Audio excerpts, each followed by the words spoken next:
Yan, so welcome na naman po sa Bentech. So nagpiprint tayo ng ng bag. So pasukan na ngayon. To. Yeah, i-charity nila. So ang materials natin DTF. So kakapit naman siya sa bag eh. Kasi tela naman yung niya.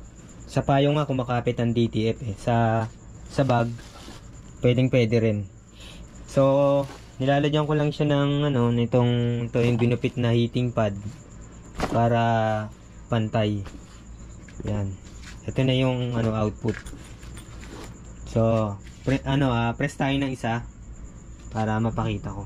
So ito nga pala yung yung DTF na print na. Yan.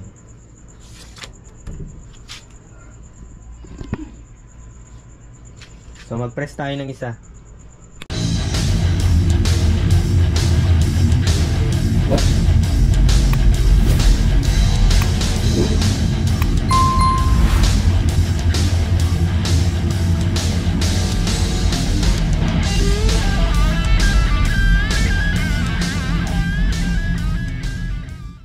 Pagpasensyaan nyo na yung lugar, magulo. So kuha tayo ng isang bag. Yan.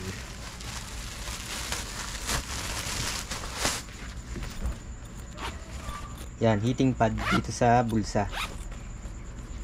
Yan, kailangan pantay.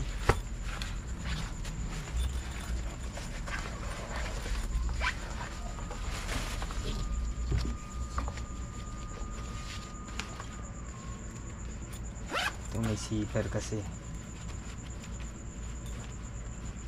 Dito sa flat na area. Yan, so ito yung flat na area. So ito in-adjust ko na to. Kasi pag hindi nyo in-adjust yan, hindi siya ito yung adjustan ng heat press natin. Kung gaano kasikip. Yan. So yan, pantay. Lagay natin tong DTF.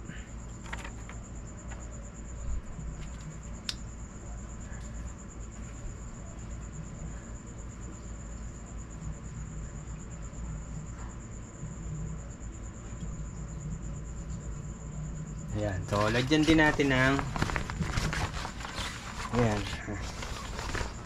teflon. Ayan, lagyan natin ng teflon. Then 55 yung temperature. Then yung time ginawa ko lang 13.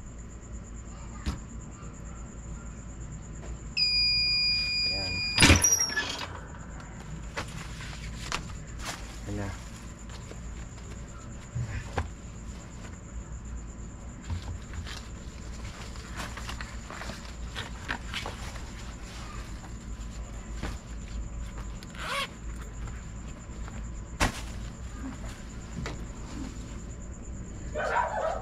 So mamaya na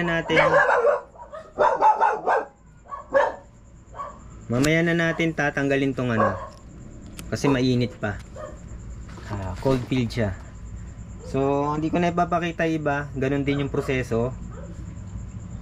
Yan, DTF sa bag.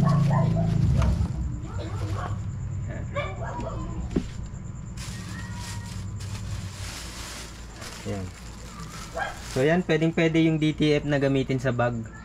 So yan po mga kaprinting, hanggang sa muli, hanggang sa susunod na video. Maraming salamat. Yung mga hindi pa nakakapag-subscribe dito sa Bentech, mag-subscribe na kayo. So maraming salamat po.